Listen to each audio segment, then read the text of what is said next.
morning, everyone. I'm Abegail Dela Cruz, a B.Ed to B student. So, for today's video, I'll be sharing my understanding of chapter 1 to 6. So, let's begin with chapter 1. So, chapter 1 is about the early beginnings of science and technology in ancient times. So, civilizations like the Sumerians, Egyptians, Babylonians, Greek, Chinese, and Romans made useful inventions. So, for example, the Sumerian created the first writing system called the cuneiform, and the Chinese invented the paper and the gunpowder. So, these early ideas become the foundation for today's science and technology.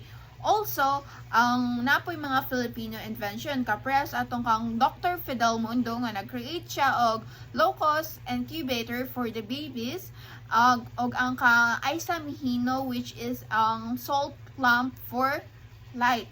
Chapter 2 is all about the intellectual revolution. So for the Copernican revolutions, Claudius Ptolemy, he believed that the center of our solar system is the Earth, a concept known as the geocentrism. But Nicolaus Copernicus introduced a new concept. He said that the center of our solar system is the sun, a concept known as the heliocentrism. In the Darwinian revolutions focuses on how living things change over time. Charles Darwin introduced the theory of evolutions, while in the Freudian revolutions, Sigmund Freud is the father of psychoanalysis. He also said that there are three concepts of minds affecting our human behavior, which is ang katong ID, ego, ug super ego. Chapter 3 is all about science, technology, and nations buildings. In the pre-colonial period, so during this time, early Filipinos used tools for farming, making boats, and herbal medicine. So, for example, they built balangay boats for travel and trading. So, during the colonial period, the Philippines was colonized by the Spaniards, American, and Japanese. While on the post-colonial periods, the Philippines became independent and started their own science and technology. Chapter 4 is all about human flourishing in science and technology.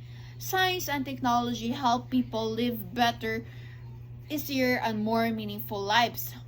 But it should be used wisely to avoid losing our values and true humanity.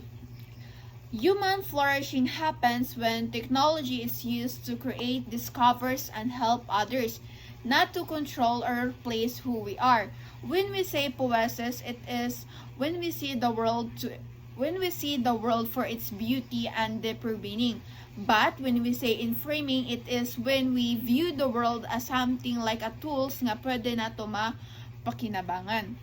Chapter 5 is all about human flourishing as reflected in progress and development.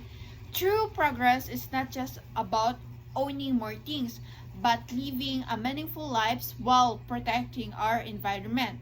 Jason Hickel's idea of de-development shows that a simple and sustainable lifestyle is better than always choosing wealth and consumption. So for the last part of my video, which is the chapter 6. So chapter 6 is all about the good life. So Aristotle's idea of the good life is about achieving eudaimonia. Eudaimonia is the highest form of happiness. So which means true happiness or human flourishing is not just about pleasure or success, but about living a life of reason and virtue, becoming the best version of yourself through actions and personal growth. So that's all, and thank you for listening.